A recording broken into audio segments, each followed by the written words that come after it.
About Town today. And welcome to 12 About Town. Today I'm Andrew Frieden in for Candace Smith. Today we're teeing up how it helps and how you can be a part of it. Although I hear tickets have gone pretty quickly. Plus, from gas prices to congestion, what can you expect on this long Memorial Day weekend? Morgan Dean from AAA is here to answer all of our questions, and our Call 12 lines are open for another hour, 804-345-1212. We'll get you in touch with one of our volunteers. If you have a question or need help with a problem, or maybe they can get your story idea to our reporters. All right, well, we're going to talk about this upcoming golf tournament. Thanks for joining us here. We appreciate it.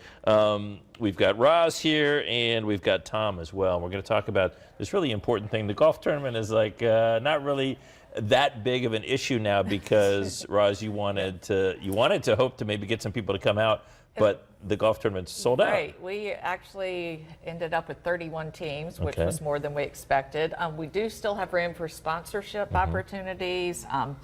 We've got a great team that will be playing. Yeah. So we did this last year. We're able to raise about $40,000 for the cause, and our goal this year is 50. Okay, let's hope it happens. So the Yes. JHW Foundation, that's something that you started in honor of, or in memory of your late son. Tell us a little bit about him and what happened. Henry was in St. Christopher's, attended there since kindergarten, and had a football injury his junior year, and became addicted to opioids at the time, and struggled from that point on. And this is a common, I mean, this is becoming more and more common. Yes. This is happening to lots of families. Lots of people, way too many people. And so he went to JMU and then struggled and couldn't go back. And he transferred to VCU, and his grandmother died about a week before he did, very unexpectedly, and he died a week later And so from this an is overdose. horrible tragedy for your family, and you're turning this tragedy, and you're trying to,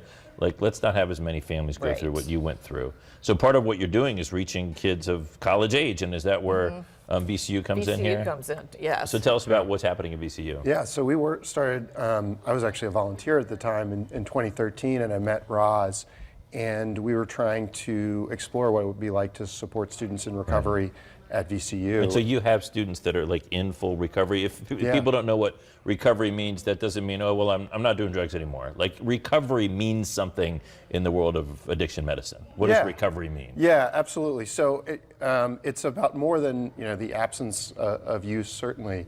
It's about people making major changes in their life and moving forward in their lives. And being in a treatment plan where they have, contact and help and support, and I guess that's where you come in? Yeah, absolutely. And a lot of people's recovery happens outside of a medical setting, a clinical setting. It really happens out in the world, and we need to have support for folks, in their daily lives. And so I was very fortunate when I got into recovery in 2006,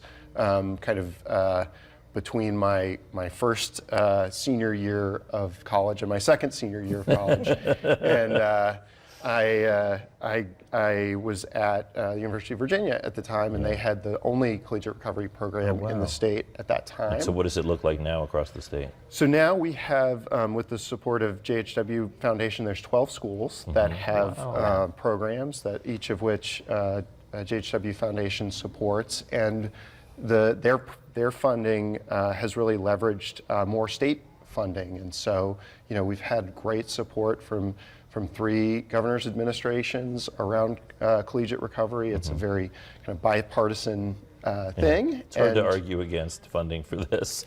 In terms of what it's like to be, I mean, you lived this, right? And you vicariously lived it through your son, but attempting to fight addiction and or recover from addiction in the environment when you're at college. And everyone's like, let's go party, let's drink, let's whatever. How do you manage to help and support, kids in that situation?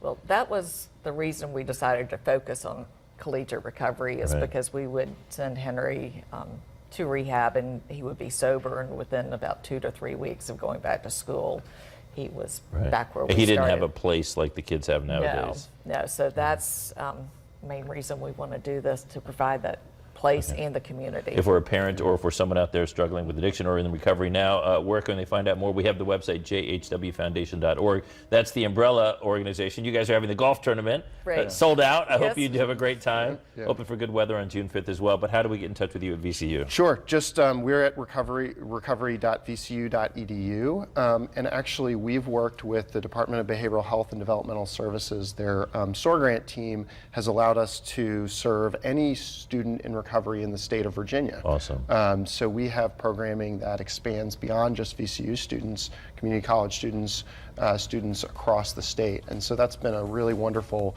partnership where students are able to get a small scholarship, they're able to get support. Because people don't argue with me when I say, you know, college campuses are hostile environments for recovery. I can understand. Thanks for what you're doing. We are running out of time. We appreciate it. Roz and Tom, thank you so much. Reach out to them if you need help or if you know someone that does need help. We're back with more coming up.